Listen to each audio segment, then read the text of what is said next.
That's the anterior view. Then you've got frontal bone, coronal. So then you've got sutures. So coronal suture, parietal bones are split by the coronal suture. I mean, not the coronal. We'll see that later on the next page. But sphenoid bone here, lacrimal. The same thing. You can see from the lateral view, you can see the lacrimal from here, but you can just turn it front if it's easier for you. These are all the same. We already went through those. Mandible, mental foramen. Lamboid suture is going to be this one. It makes an L like this. So that part of it, or this way for lamboid. Squamous suture, that's here. It might say what suture separates the parietal from the frontal. The answer would be coronal.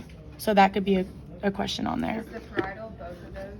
Yeah, so if it's just on this one, you could say parietal, whatever. But it might also be labeled as both. Occipital is the back. If you guys have learned yet, I'm not sure in lecture, but occipital is where your eyesight comes from, which makes sense because if you look at it from this angle, which is why I'm saying it's easier, occipital is the back. So remember optic canal? Occipital, optic canal, it's from this angle, it's right here, and it's going towards the back. You'd have like, I'm going to call it strings, but you'd have things in your brain that connect back here to your occipital to give you sight. So if that's easy for you to remember like that. External acoustic meatus, auditory meatus, you've got to say the whole thing. I don't think you don't have to say, you can say either external auditory meatus or external acoustic meatus, whatever is easier. You'll get it right either way. From the back, let's see. Okay, so this is going to be kind of tricky. I don't want to tell you guys wrong. I know so here's your mastoid process. It's going to be your little, like, this weird looking thing that's coming off of it. And then styloid process, to me, this looks like a stylus. Like if you were to use with your like phone or something, like a pen or something. That's weird, but like that's how I remember that.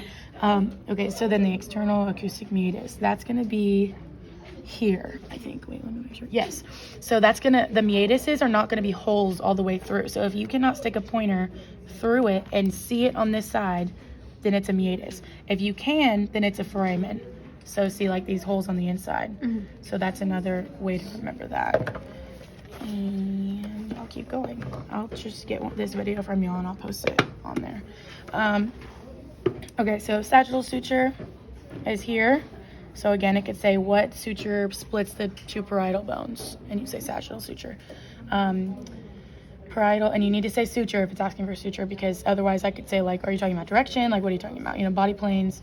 So parietal, lamboid, same thing, just to review. Squamous, which is a good thing. It seems like a lot, but a lot of it is repeat from different angles. Occipital, external occipital protuberance. So just like the mental protuberance, I cannot say it, but it like sticks out a little bit.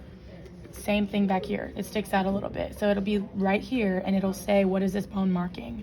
And you would say protuberance or whatever. Mastoid process, same thing from the side, but from the back it looks like that. Your sutures from the top angle, from external view. Coronal, sagittal, lamboid, down here. Let's see if I can go through a few more. Okay, so now we're looking at it from this way. Your palatine bone, so it looks like that on paper. It looks like that in person, so it's right there. Palatine bone. You do need to... I'll make sure. I'm not sure if we need to say bone or not. Mandibular fossa. Yikes. I don't want to tell you wrong. Give me 1 second.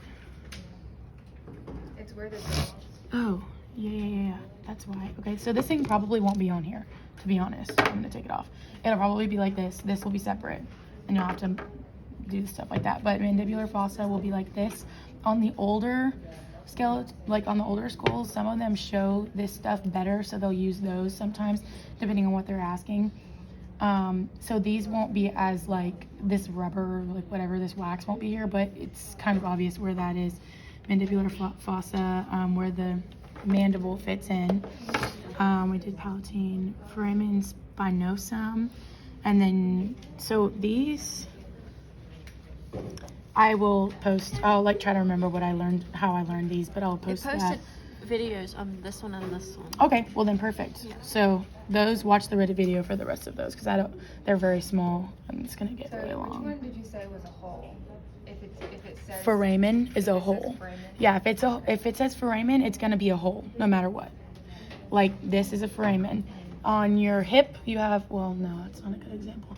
On, let's see, your sacrum, the little like tailbone looking thing, you have holes. Those are foramens.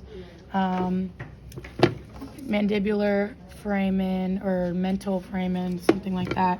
Anytime it's like has a hole, you can, if you don't know what it is, say what the thing is and then say the hole, and you probably get partial credit because, I mean, like you could probably figure it out. Or like infra or superior or inferior, you know, like there's different things like that. I mean, these are fissures, but you've got like the only one is the optic canal that's like a little bit different. But canal is like an opening, like a hole, so you remember like that.